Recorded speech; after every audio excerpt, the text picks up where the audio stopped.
إحرام مالت حج أدرقالهون وي عمرة لأدرقناو وي عمرنا حجنا عند لا لأدرقناو بلو من يتمان كسوست عينات عندنا متمرطو إما حج فقط وي حج بتشانو عند إيه سينيث راسو حج بلونو منياسبو عمرة أدرقن ماهون كزياس لبيك حجن يلال ويم دقمو حجننا عمران عندنا مسراو بلو ሁለቱን ማብሮ ለመስራት ይፈልጋል ይሄንን የሚፈልግ ሰው ሁለት አይነት አሰራሮች አሉ በቂራን ወይም በተመቶ ቂራን ማለት አብሮ በማያያዝ ይሄ ሰውዬ ምንድነው የሚያደርገው ኢህራም ያደርጋል ዑምራተን ወሐጅን ብሎ እዚህ እንደመጣ የዑምራ ስራዎችን ይሰራል ወደ መካ ከገባ በኋላ ከዚያ እንደደረሰ ደግሞ ሐጁ ሲደርስ የሐጁ ቀን ሲደርስ ደግሞ ለሐጁ ኢህራም ያደርጋል የሐጅን ስራ ይጨርሳል ይሄ ቃሪን ይባላል ሳይፈታ መሃል ላይ ማለት ነው በቃ ኢህራም አንድ ጊዜ እንዳደረገ ዑምራውን ጨረሰ ሐጁን አድርጎ ይፈታል ባንድ ላይ ሁለተኛው አፈጻጸም ደግሞ ተመቱዕ ይባላል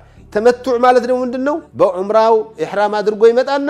ዑምራውን ሰርቶ ከጨረሰ በኋላ ተፈቶ ይሰነብታል ሐጁ ቀን የሐጁ ኢህራም ማድረጊያ 8ኛው ቀን ሲደርስ ካለበት ቦታ ኢህራም አድርጎ ወደ ሚና ይሄዳል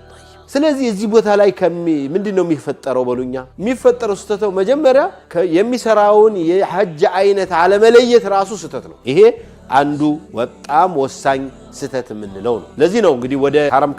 ከመጣ በኋላ ሐጁ ስንጠይቀው ምንድነው ያረካለው ምንድነው የነየትከው ስንል ወላ ያቀም እኔ ሐጅ ላረግ ነው ዑምራ ማረጋለሁ ይላል ሰላም አብረን የነየትከው አዎ ከዚያ ደግሞ እርዳለብህ ሲባል እንደገና ደግሞ እኔ እኮ ሐጅ ብቻ ነው ማደርገው ይርበተበታል እንደዚህ እንዳትሆን እዚያው ሆነህ ለይተህ ሐጅን ብቻ የሚያደርግ ሰው ምንድነው የሚያደርገው ዑምራንና ሐጅን አንድ ላይ አድርጎ የሚያደርገው ምንድነው የሚያደርገው ዑምራን ሰርቶ ተፈቶ እንደገና ሐጅን ኢህራም አድርጎ የሚያደርገው ምንድነው የሚያደርገው የሚለው ነገር ለይቶ መምጣት መማር ያስፈልጋል ያልነው ለዚህ ነው